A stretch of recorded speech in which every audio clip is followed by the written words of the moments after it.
we gonna get into the deal, but I had turned down shit, so I chose to kind of get it out the mud. But in Chicago, I felt like people was trying to play. You know what I'm saying? Like I really done did shit. I'm not no local joker. I'm trying to network organically, but in Chicago, it's like, nigga, pay me, or if I don't know you, F you. This is iLLANOiZE Radio with Biko, iLLANOiZE Jones, and Pretty Riot going down right now. And as always, you're tuned in to iLLANOiZE Radio, Chicago's most valuable radio show. I'm your boy Biko alongside Pretty Riot and iLLANOiZE Jones. And as always, we bring you all the illest guests from around the city and globe. And today we got the homie Y.K Supe in the building. Yes, Thirsty. I see you shining, my brother. How you feeling? Man, glistening. You know what I'm saying? Looking how I feel, man. I'm happy to be here. Thank you for having me. Hey, appreciate you sliding. Like I actually got introduced to you through Ill Sound Radio. That's a fact. They brought you through, I want to say earlier this year, maybe. And they played this joint, which we'll play a little later, Fiesta. And I'm like, yo, this brother is cold. So welcome back. Man, I'm glad to be back, man. I was telling Mary J earlier, I'm like, it's crazy how it worked out, because I came through with a punch at the top of the year, January, and now we in November, and I'm finna turn up again, you know what I'm saying, and tap in. I'm rocking with iLLANOiZE the strong way, man. It feel good. I done been on Groove joint. You feel me? I done been on the Chocolate Baddie joint. And now I'm here on this one, so, I'm rocking 10 toes with y'all. You also came out to show love at the event last week, Monday. too. That's a fact. That's a fact. Can we talk about how the fact that you came in clutch in that show in January. I'm talking about January. Super clutch. John Basil. And we want to thank you for that. Man, shout out to you, because a lot of artists don't be that prepared. That clutch. That clutch. Yeah. No, because clutch is... And if you in Chicago and clutch is like it's a thing. Like if you 5 clutch, minutes. You can trust this person. If you clutch, so you came through in the clutch. It was crazy because we had a cancellation for Back Outside, and literally after we received the cancellation, I hit up Supe. And I promise y'all, I've never in my life you brought people out. Yes, I've never in my life dealt with an artist of such professional stature. Like literally within 5 minutes. I feel you had your own flyer made. That's what I'm finna get into. So I didn't even send a man the flyer. He had the flyer ready in the exact flyer we had. He got it done. Like, let me find out you already knew. Damn. that motherfucker clean, wasn't it? So I guess he is performing. I didn't even get the confirmation. He said, okay, well, I guess he's performing. Like that, he came through. He got the flyer up. So let me share it. And the dope thing about that, like before you even knowing you was hitting the stage, you was already coming out to support. Off the strength. And y'all was already deep as hell. Off the strength. So they, are you rapping now? Like, oh yeah, we overlit. We killed all the alcohol we had. We had 3 bottles in that parking lot. Like, so that's why we was so lit. But to keep it a buck with you, like, I done opened up for Gunna in front of 7,000 people at the last minute. Like at A&M. Like, this the first year I ain't rapping. I'm gonna be in the crowd like everybody else. Student activities. So what you doing down here? I'm here to see the concert. You want to open up for Gunna? I'm like, right now? She's like, yeah, right now. My DJ don't even got his laptop on him. I'm hook up the phone, woo, and we rocked it. So I'm like, if we could do that in front of 7,000-8,000 people, when Biko called, oh yeah, and I wanted to do it. So it made it is that nerve wracking though? Like, cause I didn't been on the stage with some people. Yeah. So to just have that sprung on you, like, what's going through your mind in that moment when you're saying yes? Because have you ever said yes to some shit? You'd be like, why the fuck I just say yes to this? Definitely. So like when you said yes to that, what was going through your mind? It was just preparation meeting opportunity. Like, I practiced a lot. I done did things where it was planned, and I done did things that was unplanned. But sometimes them unplanned things be the ram in the bush and the blessing that you need. And everybody, as a rapper, feel like, oh, I'm that nigga. I'm the one. But it's moments like that, prove it. So I was just like, man, God must have sent this here. So if I feel like it got something to do with God, I'm going to take it serious and I'm going to give it all I got. And however the chips fall, they fall. My adrenaline do be pumping, but I love it. Like, it drive me. Like, I'm a real nonchalant guy. So, but situations like that, I feel like, I'm earning stripes with myself. Like, this is what you went through to get to, So it was a blessing in disguise in my perspective. Say that quote again. A ram in the bushes. Say that over for me. I don't even remember what I said. My bad. I was like a ram. Hey, that was hard. That shit was hard. But wait, it's on camera though. Exactly. It is on Y'all camera can though. run that back. Listen, that shit was hard. I was like, whoa, Go okay. ahead, put. I ain't gonna lie. I get deep out of nowhere. I ain't gonna hold He got you. real deep. I got lost like this nigga. He said the birds of a feather flock together. The rams in the bushes and the bushes of the rams. That was cold, nigga. That's what the rams be hiding.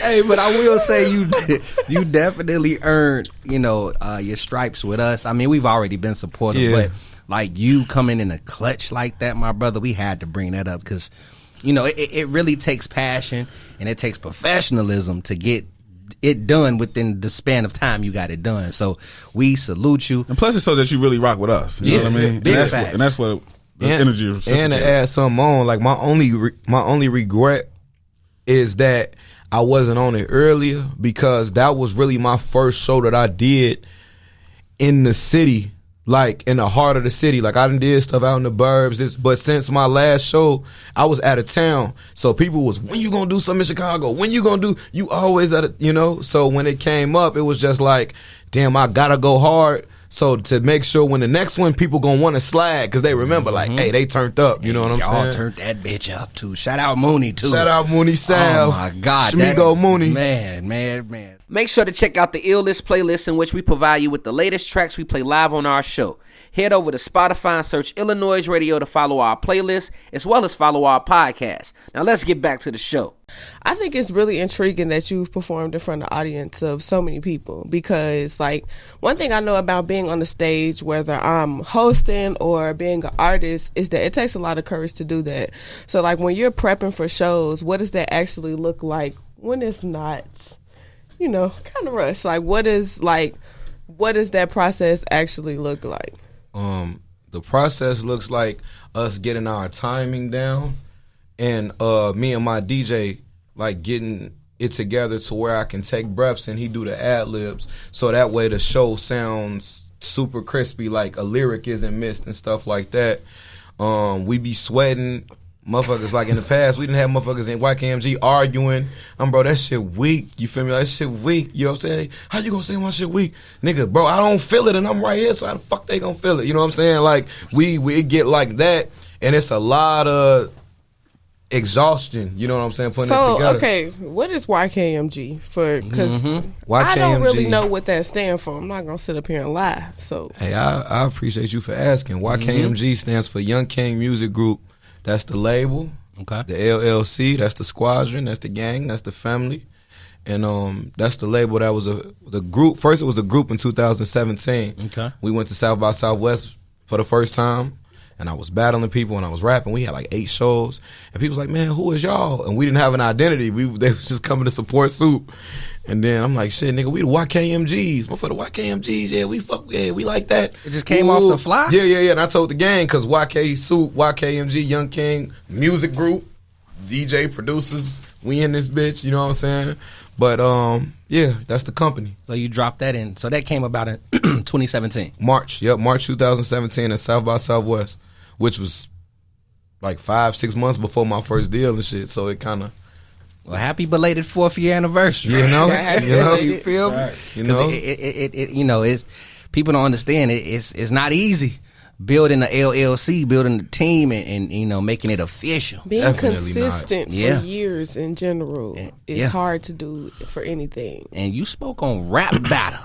Yeah, you said so. Y'all went to South by Southwest for the first time, and Jones, Jones is rap battle. That's bro thing right there. What is it? The URL, the smack battles. Mid swallow. That's why I just shook my head like Jones not even ready for this. I wasn't gonna throw him in there yet. I was hoping the camera wasn't gonna turn on, brother, but you got him swallowing. Hey, no Sandusky. No Sandusky. I damn near gotta say that for y'all. We said it together. Anyway, so rap battling, right? Pretty Rye was speaking on like what gets you prepped and how when you take that stage and things of that nature. Like, did rap battling help you in a way with your stage confidence? And honestly, what led you to battling? opportunity. I ain't never planned to battle rap. Like, I just wanted to show that I could rap. So it started out when I was young. Man, Soup, spit something real quick. Like Jay would tell you, like people would just randomly in class, spit something real quick. Rap about this, rap about that. And I could just do it. And then, you know, when you got other people that rap and they want to prove that they better than you, they gonna go at you. Mm-hmm. But I just wasn't really losing, like, cause I'm a funny dude. So me talking about you and making it rhyme didn't seem that difficult to me, you know? And then it was just like for the majority of the contest, it would start off as a cipher and stuff would get personal, and then it would just turn into battle, turn into battle, turn into battle, turn into battle. Even that's how I got my first deal. I had no clue that I would have to battle somebody at the Freestyle 50 Challenge. I just could. So, I never wanted to blow up and be a battle rapper. I never planned to be on Smack. I never, none of that. But all that kind of came into fruition. Smack asked me, like, yo, you ever thought about doing battle rap? After I did the joint in Hollywood, and I'm like, nah, I just got this deal with 300. I got to do a song with London on the track. Battling ain't going nowhere, and they ain't getting paid. Like, I'm telling Smack this, you know what I'm saying? I feel you, though. So it's just like now, but battle rap has changed. It's a different thing. And I'm like, man, the market is wide open. Mm-hmm. And I always had to freestyle. Okay. So the fact that now I can sit down and write about who I'm finna go against, that feel like cheating to me. Damn. So it's damn, that's crazy because that sound like the opposite. Because most niggas come in here and say they can't freestyle. Freestyle, yeah, and you freestyle. You talking about I freestyle and writing is what tee me up. Like it made me grin. Like, oh, I'm finna overkill it if I get to do something I wrote. And then hearing you say that, like it show. You know, let's be honest. Some of these Smack rappers can't make that transition into putting out hits and putting out music. So with you saying like it was easy for you to freestyle and you make that transition, what do you feel, you know, what do you feel help, you know, give you the exposure you need so you can create your own lane? What's crazy is my mother pointed out the fact like I'm an artist that just knows how to battle. It's not like I was battling and I had to learn how to make music. Like, I already play instruments. I already could read music. Jay, we was listening to country music earlier. Like, I'm a whole different breed. I ghostwrite for R&B artists. I ghostwrite for female artists. I make R&B records. I make music that people harmonize to. Like, you will listen to something and not know that I wrote it. Like, so me battling was just to prove that I can rap good. Because I feel like if I can prove that I can rap good, that's another fan. Mm-hmm. You know, so if I got to go at somebody, it's no problem. But at first, the ciphers was just who could spit the best verse. Mm-hmm. And I listened to Wayne and Jay and X and all these people like that. But when somebody told me, like, yeah, you rap, but we make songs down here, down south, I took that seriously. Like, oh, shit. That's my weakness. Like, they think I can't make songs because I only battle. And that's when you hear the jungle and XXX. And it was a side of me. It just had to get unlocked. So that's just kind of how it went down, man, for real. The iLLANOiZE app is available now on Apple and Google Play Store. Download the app, get the latest news, stream our podcasts, watch interviews, and listen to iLLANOiZE Radio live. Download the app right now. So the first time I came across you was the show that Pretty Riot and Jay hosted. Oh yeah, yeah. That was Juneteenth. Yeah. And I was just chilling. I was in the same way I am right now was how I was there. I was lit, and I was like, "Oh, this shit is nice." I ain't never been here. The theater was nice. Then I looked back, and that motherfucker was packed all the way the fuck out. And then you hit the stage, and it was like, "Oh, this nigga." Lit dance routines. What the hell is going on? Like, I was in this motherfucker just having your stage performance, your crowd interaction, and I was like, damn, he got such a showmanship. Like, where did that come from? Did that come from you having to jump on stage in front of 7,000 people? Like, how did you develop like the do's and the don'ts on stage? I developed that definitely because people will boo you. Mm-hmm. You know what I'm saying? And my first ever show I did at A&M, it was a freshman talent show, and I got booed. They booed my ass, and it was funny because I was telling my guys, oh, they ain't booed me because I was weak. They booed me because they ain't know I'm that nigga yet. That's all right. I'm going to get on my shit, and that's what happened. So with the Juneteenth, it was the first show that I did in Chicago, so I really felt like I had something to prove, you know, just to everybody. And I was kind of surprised at the turnout because it was really packed, and there was a lot of people that didn't get in and all that. And I was just like, yo, if it's a person's first time seeing me, you only get one first impression. Right. So I want to make sure when you leave, you know, out of anybody who went, either dude was decent or he was doing his thing, you know, like just that desire. Because if I don't feel like I killed it, then I feel like I wasted my time. Yeah. And I paid for the shit, so then I'm wasting my money. So now it's all that, you know. But I feel like them shows at A&M, performing in front of thousands of people, opening up for Gucci when he first got out of jail, right? Prepared me for that theater, you know. I did leave out like, yo, dude definitely was doing this thing. And I forgot what the fuck if I say. Oh, shout out to the bartenders that was there too. Man, they got up right. They was heavy-handed. They were heavy-handed. Yeah. But I hear you saying you was in Alabama from 2012 to 2016. Yeah. Being a rapper from Chicago at that time, I think Doe B was popping real hard. I rock with Doe B. Like what was because I don't know outside of that. It was him, and then before that it was Rich Boy. Yeah, that nigga, right? Yeah. So like, them the only two artists out there that I've actually seen from Alabama. What is the rapping scene like, and how was it when Doe B got killed? Yeah, I mean, I had to adapt being down there just because I was Chicago to the core, and everybody was like, "You can rap, but we don't get it." Like I say, tweaking, they don't know. And this is before Chicago culture really swept the game like how it did. So my language that I was speaking, they wasn't getting it. But I grew up on trap music, and I was trapping for real. You know what I'm saying? That was just a separate part of my life. So when I start being in them clubs and I'm listening to what turned them up, Boosie, Webby, Dolph, Gucci, all that. They might play Keith a little bit, but other than that, everything was Southern. And I'm like, okay, I see what make them move. Well, let me see how my style, if I can mesh it together. And when that shit clicked, everybody gravitated to it because they was like, we could tell you from Chicago, but you got a little bit of Southern style with you. And Doe B was, man, he was real. Like Mobile, Alabama is the trenches, like for real. Like it's terrible down there. And he was really real.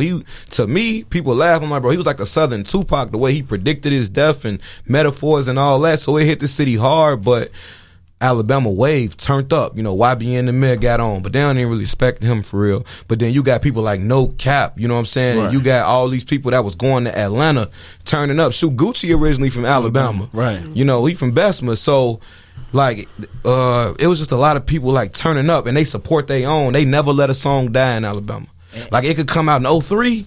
They playing it now, you know what I'm saying? So if you get you one, you got fans forever, and that's how that Southern hospitality blends. So I feel like they took it hard. Doe B died before I went down there, but they definitely took it hard. But Alabama then turned up, like they doing their thing now. I think Flo Milli from Alabama. Yeah, Flo Milli. Flo Milli shit, that's my girl. Young Blue from Alabama, they killing shit too. I mean, all they do is go to Alabama, Texas, or Tennessee, and they network. And they end up picking them up. It was a dude on 300 who was saying Peasy, OMB Peasy. He from Mobile, Alabama, you know. Okay. So being that Chicago doesn't necessarily have an industry, what does it feel like being in the space, or how do you maneuver being in a space that has somewhat of an industry connection? Because we know like Tennessee and Nashville, they got the Grammy people there. Yeah. You know what I'm saying? You go to Atlanta, it's obviously an industry there. Even in Alabama, like you said, it's people coming up. So like, how do you learn to maneuver coming from a place that doesn't necessarily have an industry to being as professional as you are, so that you can maneuver through that in a space where you're recognized but not overlooked? Yeah, I maneuver just basically off of remembering my situation with 300.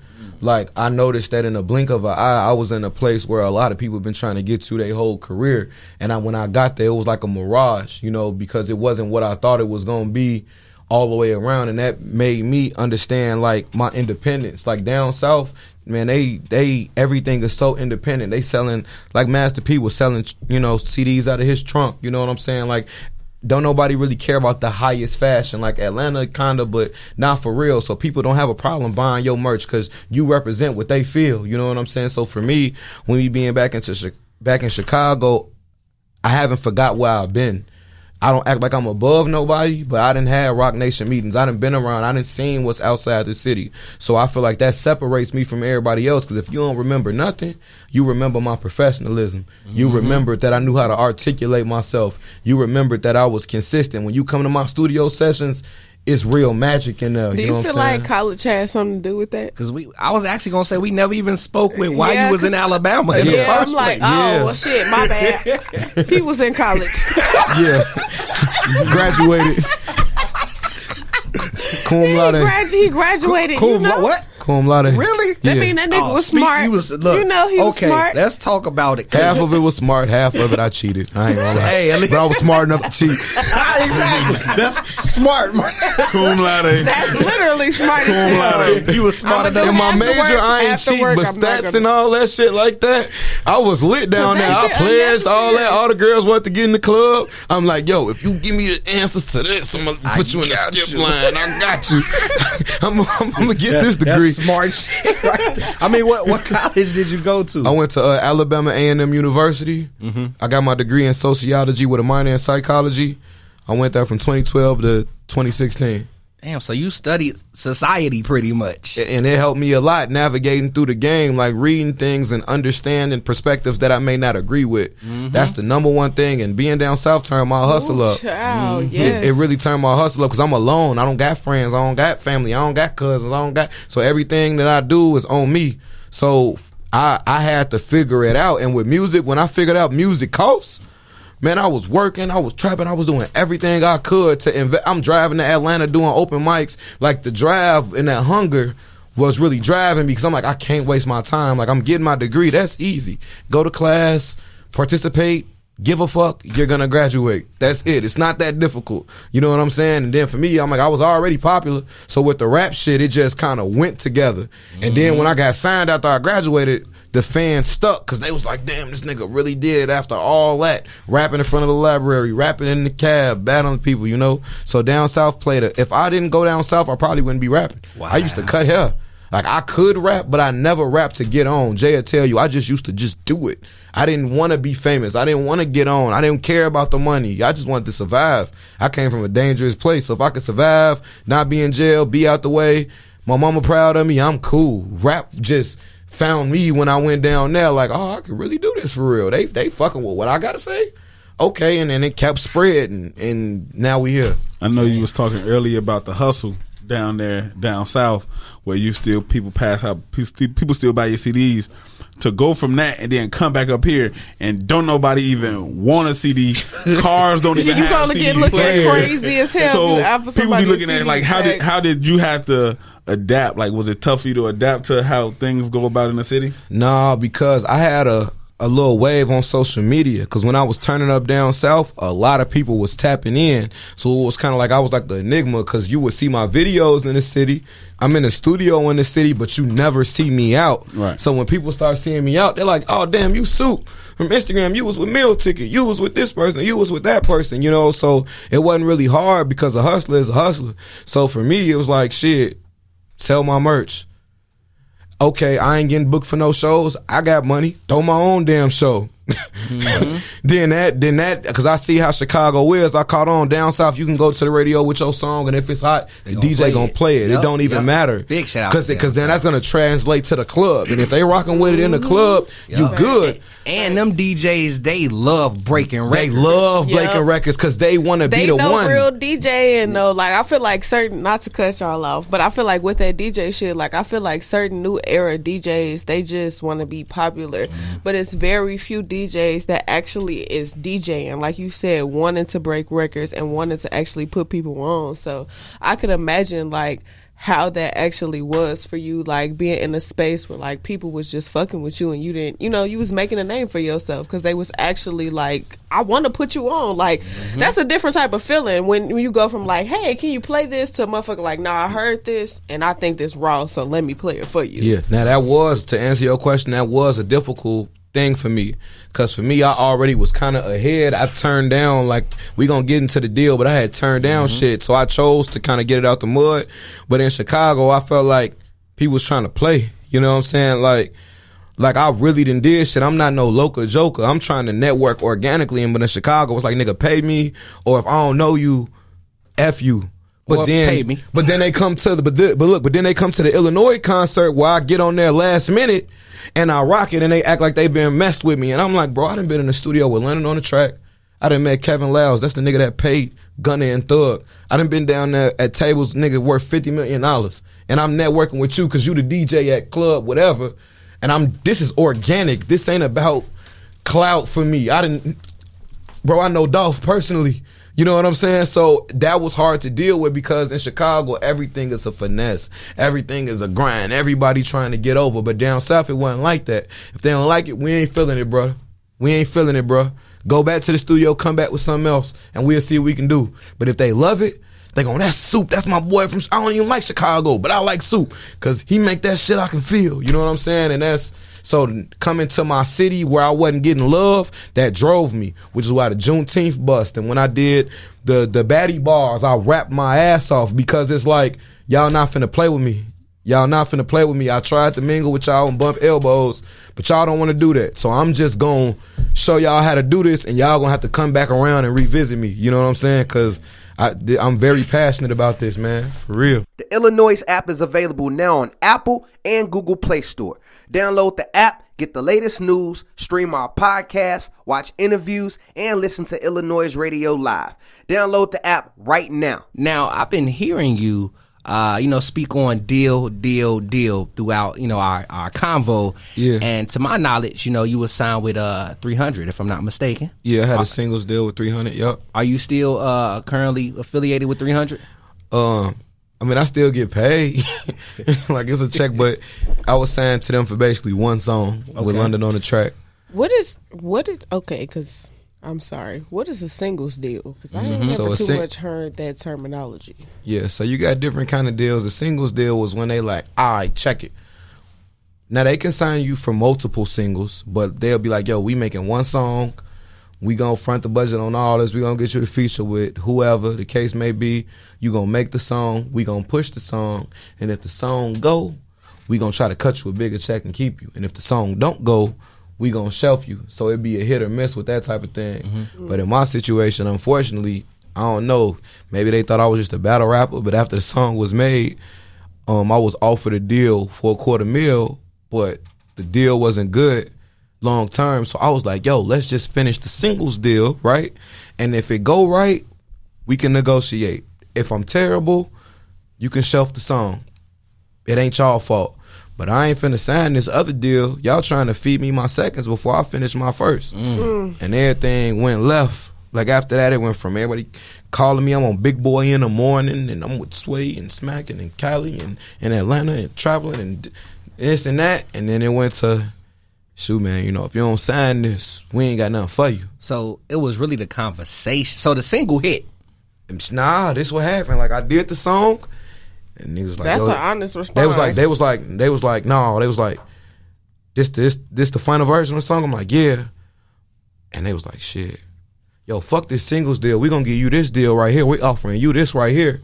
And at first I was hyped, like, yeah. And then I was like, wait a minute. Y'all owe me an artist development tour, which I'm gonna make at least a minimum of $10,000 a show. And I got a rollout already. I'm supposed to be on Funk Flex and all this Breakfast Club to tell my story because these are the platforms that they use to market it. I did it at WGCI. I got an interview over there, a commercial with Verizon. But what happened was when it turned out I can make songs, they tried to keep me long term because if the single blow, I could go sign somewhere else. But I wasn't thinking that far. I wanted to be with who gave me a chance, but they was on a whole different level. So when I didn't agree to the extension, they was like, yo, we ain't gonna push the single. They fired my A&R at the time that they assigned me to. It was a whole thing. So I had to wait out a whole year. So I went from being in Hollywood and being on and black trucks and all of that to like, I ain't gonna lie, like I started trapping after that because I ain't want to work a job because it was just like people think I'm on. I'm in the studio with one on the track. Fuck, I look like working. But then it was like, damn, I can't really trap for real because if somebody tell on me or something go left, I didn't forge this opportunity. I've been working so it was a struggle. Like I was getting paid from the label, but it was a real sticky situation. And that's what led me to throw my own show with Key Glock. I took my label money, I made off, I threw a show with Glock, and when my singles deal expired, I had to come back to Chicago to help my family out, and I used the last bit of my label money to do that. And I was like, fuck it, I'm gonna start over. If I did it once, if I'm really who I think I am, I could do it again. And that's how everything planned out. Me turning down this led to this. So it's like I would have been famous, But then I wouldn't have built organic relationships like with y'all. I would have had some of the wrong people around me. I used to be 40, 50 deep in my shows. A lot of that trimmed down when my situation dried up. Because niggas like, we finna be on. You know what I'm saying? And when you jump in this and you South by Southwest 8 shows and there and there and I'm in Hollywood and I'm with all this and everything first class, it was easy to go for the ride. But when reality set in and you got to work and you got bills and we ain't traveling as much as we used to and it ain't as popping as it used to, a lot of people fell off. It's all the fate. So I was glad that the situation went the way it went because I got smarter. I learned a lot. It made me better. It turned me from a worker to a CEO. If I own my own shit, it ain't gonna never go this way ever again. Cause I sacrificed my job. I sacrificed everything for that opportunity that I earned fair and square. I didn't know nobody in the industry. I was in country ass Alabama and I drove to Chicago to rap for 60 seconds for an opportunity that wasn't guaranteed, and they said you going to Hollywood. And when I got that wasn't the end because I still had to win. So I was like, damn, the label, they talk this family shit and we love you and all that. And then when I wouldn't do what you want me to do, you don't even know me. Damn. You know what I'm saying? But I'm glad I went through that because now when you ask me why do I go so hard in my shows and why do I, because I done been through what half of people would have folded if they went through what I went through. And it all add on to my story. And I'm not the first. It's a lot of rappers this happened to. They told Jay-Z, hell no. You get what I'm saying? They told Kanye, hell no. Like, it's a lot of, anybody who really somebody in this game went through that wall of rejection. So, okay, because you just said some real shit, but the only question I want to know is when did you know that discernment kicked in? Because a lot of people will get that type of shit on the table to them and they're going to jump towards the money. Yep. They're going to fold. And I think it's powerful for you to sit and say, like, nah, I was offered this, but I turned it down.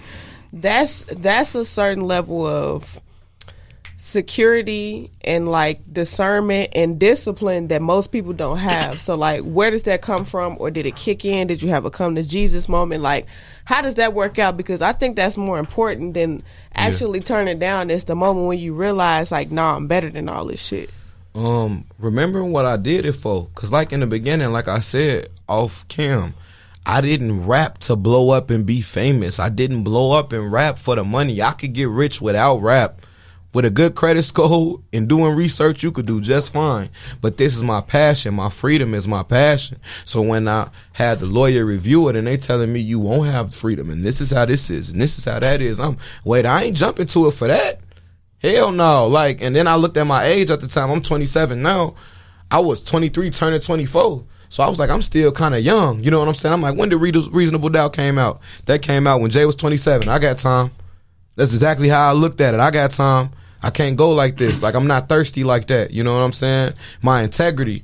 And I knew that it was going to pay off in the long run because at the time people said I was crazy. My own family, like, you stupid nigga. Like everybody want to be a rapper. It's right here in front of you. And you talk about some no and woo. I'm talking about people I thought I was close to wasn't fucking with me because they didn't see the bigger picture. Nigga, Master P turned down $1 million. Because he knew he was worth more than that. But y'all look up to them and y'all know their story. And I'm right here in front of y'all with the same story. And y'all telling me I'm crazy. Well, all right, let me be crazy. So did you have anybody in your corner that was like, well, fuck it, we with you. Whatever you gonna do, we gonna roll with you? Yeah, like, definitely. Like my DJ Flacco, the one who produced lately. You know what I'm saying? It was certain members who stuck through with me. And that's what made YKMG stuck then. And how did that make you feel? Like, all right, I got some people that believe in me. I was grateful because I remember it was a time I didn't have a team. I used to record myself, drive myself to my shows. I had my gun. I was my own security. You get what I'm saying? Everything was by myself, and I was cool with that. So to have people believe in it and really be rocking with me was crazy. But what made it even more crazy is I had people who was rocking with me past that, but time had passed and they true colors shown, and I thought they was really down and they wasn't. But this is all a part of the game. Ain't nothing that I went through ain't happened to nobody else who made it. So it just let me know I'm on the right path. What keep you going?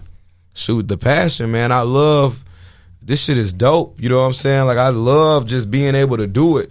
And I've already put my foot down with it. Everybody knows this is my identity.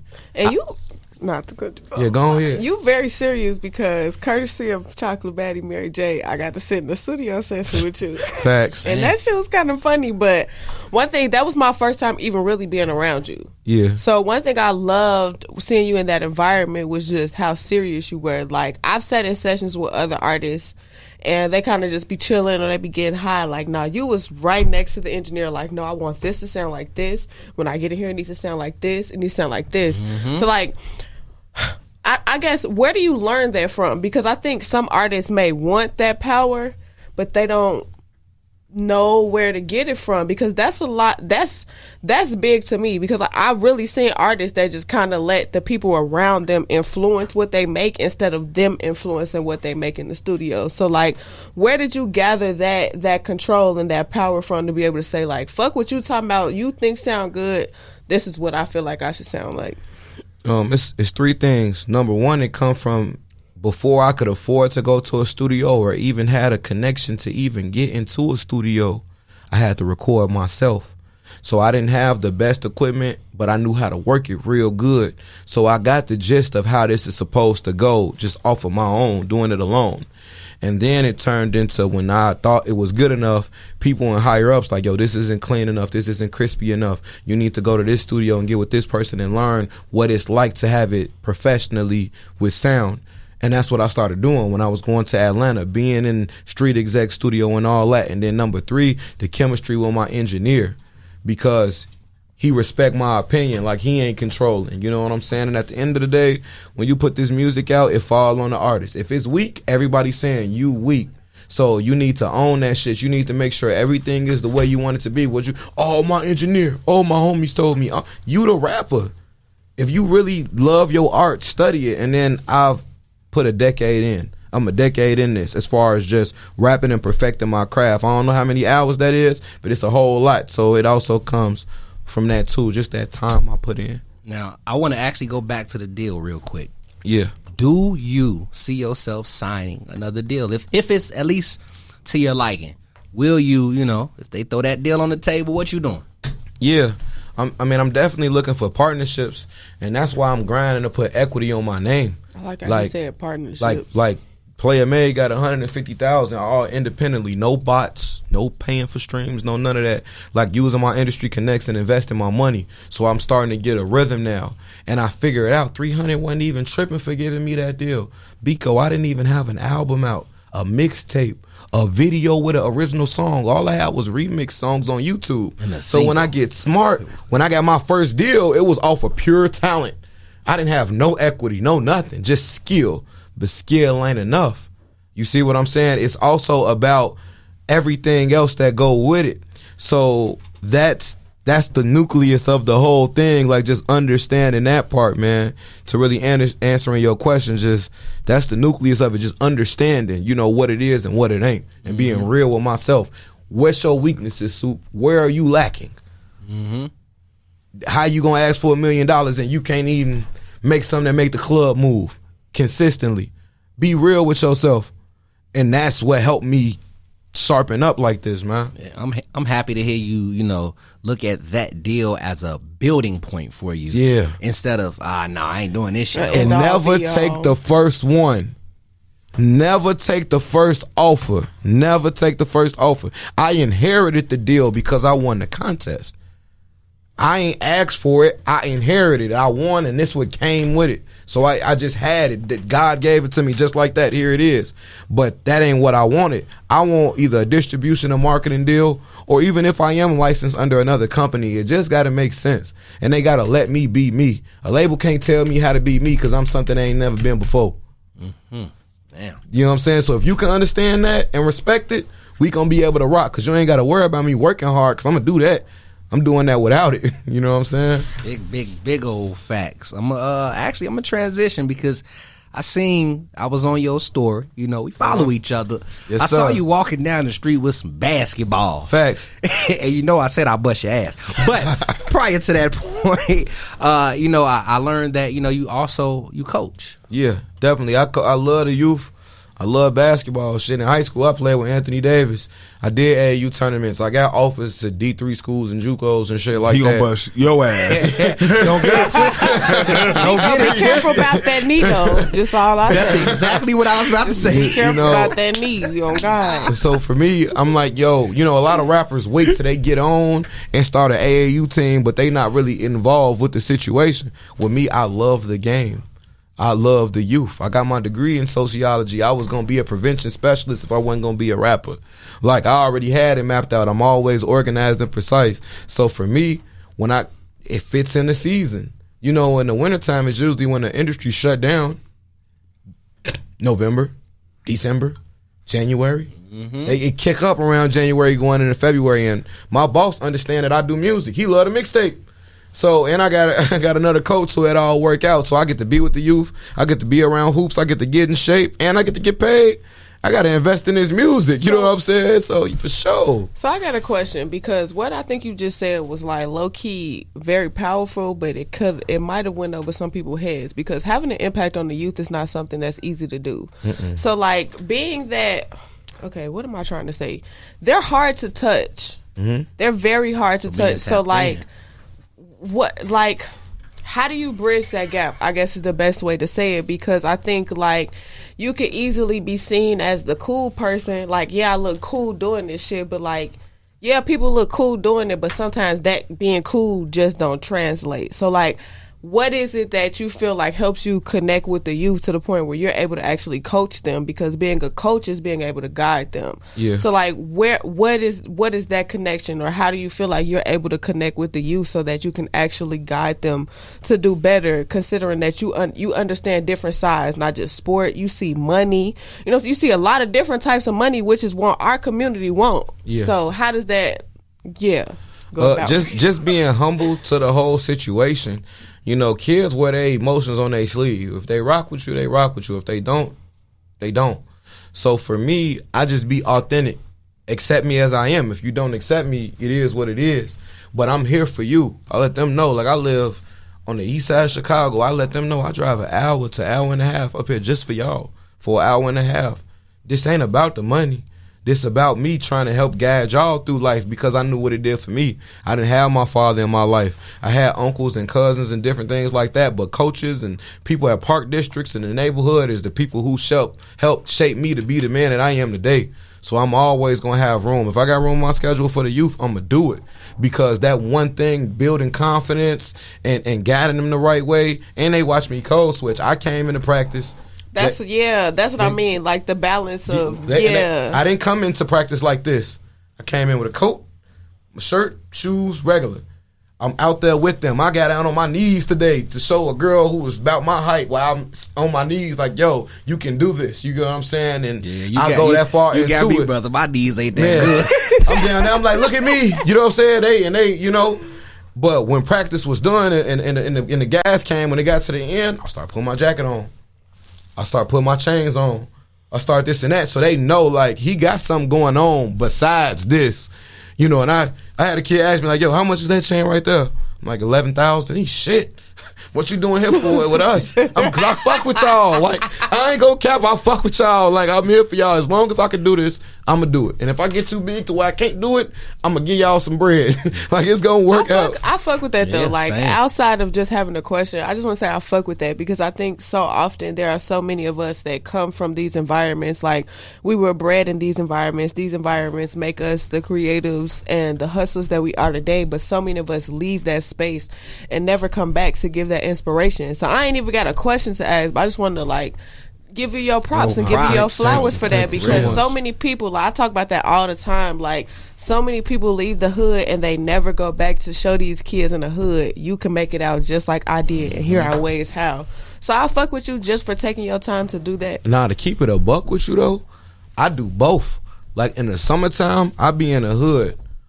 What's the culture shock is I'm up north in Evanston at a Montessori where they parents pay $30,000 a year for their kids to be in regular school, not even like, fucking college. Yep. So if you think a shorty from the hood don't feel like he ain't gotta listen to you, them kids really don't got it. They richer than you already. They was born into this shit. So for them to respect my culture and where I'm coming from may help them out, because they may not have black people growing up around them, but their coach was black and he was cool as hell and he from the South Side and blah da da da da. That may shape them as an adult, because they might have been one way, but they might, you know what I'm saying, be in a situation where they majority may have something to say about black people, but they know in their heart and they can step up and say like, nah, I knew a black man that was thorough. You know what I'm saying? This and that, you know. So, and I'm trying to touch all markets, just like with music. I don't make just trap music. I don't just make this music. I make shit for all demographics. So with the youth, I'm speaking to the hood, and I'm speaking to the white kids, and I'm speaking to the people who got money, because everybody got problems. And me being woke to that helped my music be on another level, because I can touch everybody. You know what I'm saying? Like how that sounded. I didn't want to snap like that was some poetry. Goddamn. And speaking of music, you dropped TST Volume 1 in 2020. Yes. You dropped Undefeated in 2021. That's been a heavy rotation. And I too have been in the studio with you, and you've been working on some new material, my brother. So I gotta ask you, man, what's expected in the near future? We dropping a video to Kami. That's already done. I just gotta press active on YouTube. The Supe Hendrix album. Okay. That shit is crazy. We gonna drop that 2022. It's just gonna be a lot more visuals, a lot more content. Like, you gonna see me on social media a whole lot. You know, a lot of platforms I've built a relationship with, and they all in cahoots with what I got going on. So I'm really just lining up the dominoes to push one, and you fuck around gonna see a 5-6 month run where it's like, damn, the Supe just going up, you know. And just to build that buzz up and that anticipation for the Supe Hendrix album, because that's gonna really be a classic project. It's gonna be as good as the Raw mixtape to me. So just more videos, more interviews, more content, just more merch, more drip, more everything, man. Now, before we get into Burning Sage, Okay, which you released back in 2020 off of TST, I mean, why the title Supe Hendrix? Supe Hendrix. So this is why. So first off, when I used auto-tune when I went to Detroit on this record that I had, part of it I wrote for a person, and then the other half, you know, we was just collaborating. And I'm very good with auto-tune, but because I'm a spitter, people could get lost sight in that. So when I was spitting in the booth, one of my homies was like, man, bro, like, you want some dark shit. You know what I'm saying? This kind of remind me like of some Future shit. And it's funny because my rap name used to be Super. So when Future started calling himself Super Future, I'm like, damn, this nigga done stole my name. But I'm like, wait a minute. I'm interested in rock music for real. I got a guitar at the crib for real. I be practicing for real. Like, I understand the elements of this music. So I was like, Supe Hendrix is like it's a double entendre, because it's on like how with Future, the toxicity and all the crazy shit, that's a part of my life. But then it's also the sounds, the rock vibes that I'm stepping into, you know, just the grungy sound. So when you hear it, it's rap. It's authentic, but it's just dark. So we was like, fuck it, we gonna call it Supe Hendrix, you know? That's why. And I heard some tracks, and look, I can't wait for the project to drop. I mean, let people know how they can stay updated with you for when it drops. Let them know how they can follow you and get in tune, as well as, of course, download and stream your previous projects. Yo, you can follow me on all social platforms at yo_Supe, yo_SUPE. You can subscribe on www.YKSupe.com. I got my own website. And you can add me on all streaming platforms at y.k_SUPE, YK Supe, and get all the content and stay in tune, man. For real.